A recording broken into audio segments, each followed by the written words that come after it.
गरीब दर्जी बहू के घर एसी। शीतल एक गरीब लड़की थी। वो घर में अपनी माँ और बाबा के साथ रहती थी। माँ, मुझसे कोई काम है क्या? नहीं, मुझे तो कोई काम नहीं है। अच्छा ठीक है, तो फिर मैं कुछ देर के लिए कपड़े सिल लेती हूँ। कपड़े? मेरी बच्ची, तूने कल इतने सारे कपड़े सिल लिए थे कि तेरी बाजू भी सूज गई थी। अब तो कुछ दिन सिलाई का काम मत करना। नहीं माँ, अगर मैंने काम नहीं किया तो घर में पैसे की किल्लत हो जाएगी। मैं बाबा को परेशान नहीं करना चाहती हूँ, इसीलिए मैं सिलाई करना नहीं छोड़ूंगी। अरे और माँ, आप मेरी फिक्र मत कीजिए, मेरी बाजू में अब दर्द नहीं हो रहा है। शीतल बेचारी इसी तरह से सिलाई का काम करके अपने बाबा को पैसे से सहारा देती थी, लेकिन अब बस कुछ ही दिनों बाद उसकी शादी होने वाली थी। मेरी बच्ची, तू हमारे बारे में कितना सोचती है।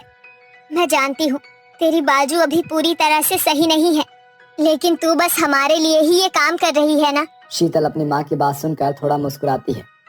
आप और बाबा ही मेरा सब कुछ हो, और अगर मैं आपके लिए ही नहीं करूँगी तो किसके लिए करूँगी? तभी शीतल के पिता आ गए। अरे बेटा, अरे तू फिर से क्या करने लगी? कुछ नहीं बाबा, बस ये थोड़े से कपड़े सिल रही हूँ। तुझे मैंने मना किया था ना कि अब कुछ दिन ये सब सिलाई वगैरह मत कर। फिर भी। वो बाबा। चल अब ये सब छोड़, देख मैं तेरे लिए आइसक्रीम लाया हूँ। चल जल्दी से इसे खा ले, वरना पूरी पिघल जाएगी। आइसक्रीम? पूरा परिवार एक साथ एक ही कमरे में बैठकर मजे से आइसक्रीम खाने लगता है। मेरी बच्ची आज हमारे साथ है, कल को पराये घर चली जाएगी। बाबा, सही कहा आपने। वैसे हमारी बेटी से शादी करने वाला लड़का भी खुशनसीब है कि उसे इतनी प्यारी जीवन साथी मिलने वाली है। आप लोग बस भी कीजिए, वरना मैं रो दूंगी। अरे इसमें रोने की क्या बात है? अभी तक तूने हमारी दुनिया सजाई है, लेकिन अब तुझे अपनी एक अलग दुनिया बसानी है। इसी तरह से देखते ही देखते दिन बीत गए और शीतल की शादी कल्याणी के बेटे आलोक से हो गई। शादी की सारी रस्में बहुत अच्छे से हुई और शीतल अपनी नई जिंदगी में बहुत ज्यादा खुश थी। लेकिन एक दिन, अरे कहाँ हो विवान जी, दरवाजा खोलो। घर में कोई भी नहीं था सिवाय शीतल के। ना जाने कौन है। शीतल ने जाकर दरवाजा खोला तो उसे दरवाजे पर दो आदमी खड़े हुए दिखाई दिए। जी आप कौन? तुम्हारा पति और विवान जी कहाँ हैं? वो लोग तो यहाँ नहीं है, आप मुझे बोल दीजिए, मैं उन्हें बता दूंगी। देखो मैडम, अभी तो हम लोग तमीज से बात कर रहे हैं, लेकिन हमें ज्यादा मत आजमाओ। विवान जी को बोल देना कि शादी के समय उन्होंने जो हमसे उधार लिए थे ना, उन्हें चुका दे, वरना हमें दूसरे तरीके से वसूलना भी आता है। जी। उन दोनों आदमियों की बात सुनकर शीतल सब कुछ समझ जाती है। हे भगवान, लगता है कि शादी के समय बाबा और आलोक जी ने पैसे उधार लिए थे, लेकिन पता नहीं कि आलोक जी और ससुर जी इन पैसों को कैसे चुकाएंगे। जो भी हो, पहले आलोक जी के आने का इंतजार करती हूँ। थोड़ी देर में शीतल की सास और ननद घर आ जाती हैं और शीतल उन्हें पूरी बात बता देती है। हे भगवान, इतने सारे पैसे हम अचानक कैसे उतारेंगे? अब तू ही कुछ रास्ता दिखा। अपने ससुराल वालों को इतना परेशान देखकर शीतल को कुछ आइडिया आता है। माँ, जरूरी तो नहीं है ना कि वो पैसे बाबा या आलोक जी ही उतारे। वो पैसे मेरे ब्याह में उठे हैं, तो मेरा भी फर्ज है कि मैं भी उन्हें चुकाने में थोड़ी मदद करूं। लेकिन बहू, इन मामले में तू क्या कर सकती है? वही जो मैं शादी के पहले किया करती थी। मैं टेलरिंग करूंगी माँ जी। तभी शीतल की ननद बोलती है। सच भाभी, आपको कपड़े सिलने आते हैं? हाँ बिल्कुल। देख बहू, ये तो बहुत अच्छी बात है कि तू अपने परिवार का सहारा लगाने के लिए इतना सोच रही है, लेकिन मेरी तरफ से तुझ पर कोई दबाव नहीं है। अगर तू अपनी इच्छा से इस काम को करना चाहती है तो तू कर, मैं तुझे मना नहीं करूंगी। लेकिन हाँ, इस घर की बहू होने के नाते तुझे अपनी जिम्मेदारियों को नहीं भूलना है। जी माँ। फिर क्या था, शीतल ने वहीं घर में ही फिर से अपना सिलाई का काम शुरू कर दिया। वो एक छोटी सी हाथ की सिलाई मशीन पर ही नए नए डिजाइन के कपड़े सिलने लगी। वाह शीतल, अब तक कहाँ छुपी बैठी थी? आपको ये ब्लाउज पसंद आया? बहुत ज्यादा। शीतल का काम इसी तरह से बहुत अच्छा चल रहा था। जो भी ग्राहक उससे कपड़े सिलवाता वो उसका फैन हो जाता था। वाह, आपने तो ये ड्रेस बिल्कुल सेम सिल दी, थैंक यू। शीतल का काम बहुत अच्छा चल रहा था, लेकिन अब गर्मी भी बहुत ज्यादा बढ़ चुकी थी, जिसकी वजह से उसके ग्राहक कम हो गए थे। तारा, क्या बात है कि मेरे ग्राहक टूटते जा रहे हैं? भाभी, मुझे तो ये सारी गर्मी की बात लगती है, क्योंकि अब तो सभी जगह पर एसी की सुविधा होती है, तो सभी लोग वही भागते हैं। ऐसा क्या? तो क्या मुझे भी अपने इस छोटे से सेंटर में एसी लगवा देना चाहिए? आइडिया अच्छा है, आपको यही करना चाहिए। लेकिन अभी तो हमारे सर पर से इस कर्जे का भी बोझ नहीं उतरा है। एसी वगैरह तो बात की बात है भाभी, अगर ग्राहक नहीं आएंगे तो कर्जा भी नहीं उतरेगा। और ग्राहक जब तक नहीं आएंगे, जब तक अच्छी फैसिलिटी हमारे पास ना हो, तो फिर मुझे क्या करना चाहिए? आप अगर मेरी मानो तो पहले एक एसी लगवा लो, उसके बाद देखना कि कैसे एसी की हवा पूरे गांव में फैलती है। और आप अपने चार्ज के साथ एसी का भी चार्ज लगाना, जिससे कि आपको भी घाटा ना हो। अपनी ननद की बात शीतल को समझ में आ गई और उसने ऐसा ही किया। उसने लोन पर एक एसी लिया और उसे अपने छोटे से सेंटर में लगवा दिया। हे भगवान, बस नए एसी को मेरी कामयाबी का जरिया बना देना। एसी लगवाने के बाद शीतल के ग्राहक और भी दुगने हो गए। वाह शीतल बहना, तुम्हारे जैसी सिलाई इस पूरे गांव में कोई नहीं करता है। शुक्रिया। इसी तरह से देखते ही देखते दिन बीतते गए और शीतल का सेंटर भी चल गया। अब उसकी टेलरिंग दूर दूर तक मशहूर थी और लोग दूर दूर से भी उससे कपड़े सिलवाने आया करते थे। आखिरकार मैंने अपने परिवार के ऊपर से ये पैसे का कर्जा भी उतार ही दिया। जहाँ इतनी समझदार बहू हो, उस घर में किसी भी बात की चिंता नहीं हो सकती। दोनों सास बहू आपस में बात कर रही थी कि तभी एक लड़की बड़ी गाड़ी से निकली और शीतल के पास आई। क्या कपड़े सिलने वाली आप ही हो? जी, मुझे ये लहंगा सिलवाना है। जी हाँ, वहाँ चलिए और आराम से बताइए। जी, वाह, यहाँ तो एसी भी है। वो लड़की शीतल को समझाने लगी कि उसे कैसा लहंगा चाहिए। वहीं दूर खड़ी शीतल की सास ये सारा मंजर देख रही थी। भगवान मेरे सभी बच्चों को ऐसे ही खुश और कामयाब रखना। कल्याणी उसे देखकर मन ही मन मुस्कुरा रही थी। अब उनके घर के हालात पूरी तरह से बदल चुके थे और सभी बेफिक्री से खुशी खुशी रहने लगते हैं। बिंदु एक बहुत ही गरीब औरत थी। उसका पति दमा रोग से पीड़ित था, जिसकी वजह से वो कोई भी काम नहीं कर पाता था। बेचारी बिंदु ही अपने परिवार का पेट पालने के लिए कचरा बीना करती थी। बच्चों, जल्दी जल्दी से खाना खा लो, उसके बाद फिर से काम पर जाना है। हाँ मम्मी, मैंने ना वहाँ पुल के पास वाले कूड़े के ढेर में बहुत सारा कचरा देखा था। हम दोनों वहाँ से बीनने चले जाएंगे। ठीक है, लेकिन ध्यान रखना वहाँ गाड़ियाँ बहुत तेजी से चलती हैं।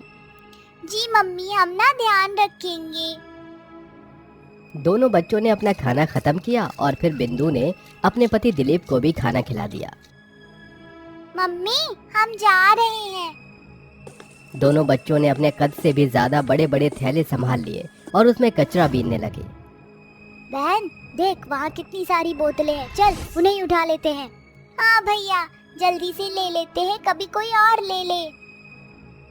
बेचारे दोनों बच्चे नंगे पांव चिलचिलाती हुई धूप में कूड़ा बीन रहे थे कि तभी बिंदिया को एक शोरूम में रखा हुआ फ्रिज दिखाई दिया।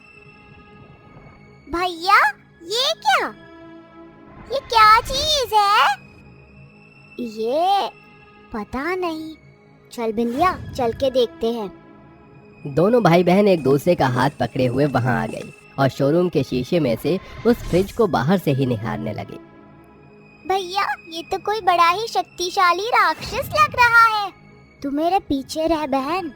दोनों मासूम बच्चे उस फ्रिज को न जाने क्या समझ बैठे थे कि तभी वहां एक ग्राहक आया और उसको अंदर से निहारने लगा और फिर वो उसे खरीद कर ले गया। भैया, ये तो इस राक्षस को अपने साथ ले गया। तभी वहां उस शोरूम का मालिक आया और दोनों मासूमों को वहां से भगा दिया। तो वहीं दूसरी तरफ, सुनिए जी, अब मुझे काम पर चलना चाहिए। मेरे छोटे छोटे मासूम बच्चे वहाँ बाहर कचरा बीन रहे होंगे और मैं यहाँ घर में आराम कर रही हूँ। अब मैं चलती हूँ। बिंदु ने भी अपना कचरा बीनने वाला थैला उठाया और वो भी कचरा बीनने निकल गई।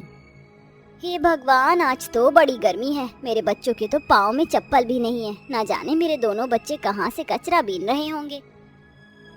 एक तरफ बिंदु उनके बारे में सोच रही थी तो वहीं दूसरी तरफ, भैया, मेरे पाँव बहुत जल रही हैं। देखो, अब तो मुझसे खड़ा भी नहीं हुआ जा रहा है। ऐसा क्या बिंदिया, आजा तू मेरी पीठ पर आजा। लकी ने अपनी बहन को पीठ पर उठाया और फिर वो दोनों मासूम बच्चे अपना बीना हुआ कचरा बेचकर घर की तरफ जाने लगे। तेज धूप सभी तरफ फैली हुई थी। ऐसे में लकी अपनी छोटी बहन को कमर पर उठाए नंगे पांव बस चलता चला जा रहा था। ले बहन, हम घर आ गए। शुक्रिया भैया, आपने मुझे पीठ पर उठाया। कोई बात नहीं बहन। दोनों बच्चे घर आकर खेलने लगे तो वहीं दूसरी तरफ, अब तो शाम हो चली है, बच्चे भी घर पहुंच गए होंगे। अब मुझे भी चलना चाहिए, जाकर खाना भी तो बनाना है। बिंदु अपना कचरा बेचकर कुछ पैसे हाथ में दबाए अपने घर की तरफ जा ही रही थी कि तभी उसे एक एडवर्टीजमेंट का पेपर पड़ा हुआ मिला।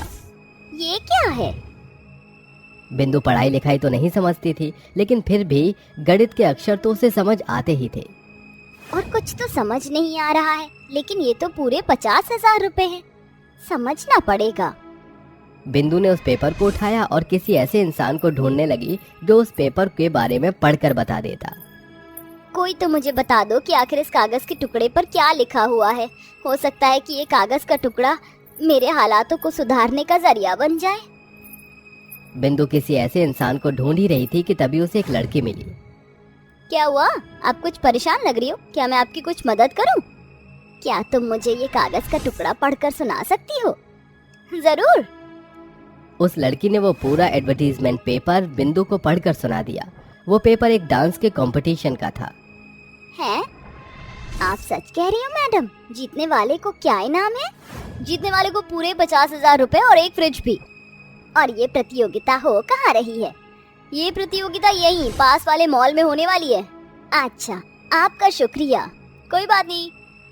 वो लड़की वहां से चली गई। बिंदु उस प्रतियोगिता में भाग लेने की सोचने लगी, क्योंकि उसे बचपन से ही डांस करना बहुत ज्यादा पसंद था, लेकिन हालातों ने उसके पाँव में बेड़ियां बांध दी थी। पता नहीं अब मैं कैसा नृत्य कर पाऊंगी, लेकिन अपने परिवार के खातिर मुझे इसमें हिस्सा लेकर देखना चाहिए।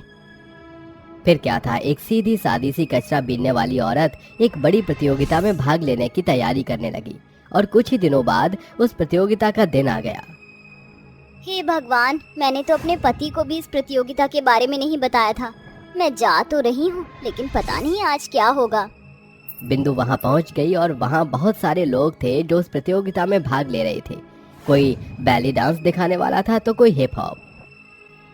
हे भगवान, यहाँ तो बहुत सारे लोग हैं और ना जाने क्या क्या बने हुए हैं। पता नहीं मैं जीत भी पाऊंगी या नहीं। जो भी हो, मैं अपनी पूरी कोशिश करूंगी। धीरे धीरे इसी तरह से सभी लोग अपना अपना डांस दिखाकर चले गए और आखिर में बिंदु की बारी आई।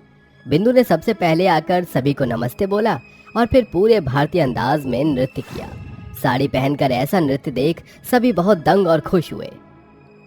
वाह, चाहे कितना भी विदेशी नाच देख लो, लेकिन जो बात हमारे भारतीय नृत्य में है वो कहाँ।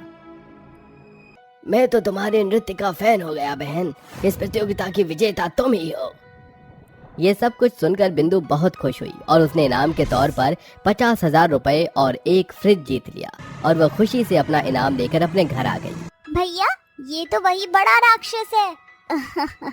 ये कोई राक्षस नहीं मेरे बच्चों, ये फ्रिज है। पता है, हम इसे बहुत तरह से इस्तेमाल कर सकते हैं। ये देखो।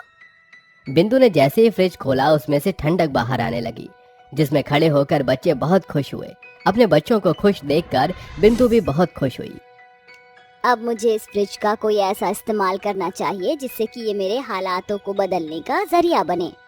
बिंदु ने अपने इनाम के जीते हुए पैसों में से एक डेयरी खोली और उसमें दूध, दही, मक्खन बेचना शुरू किया। कुछ ही दिनों में बिंदु के हालात बिल्कुल बदल गए और उसने अपने बच्चों का स्कूल में एडमिशन और अपने पति का अच्छी जगह इलाज कराना शुरू कर दिया और सभी खुशी खुशी रहने लगे।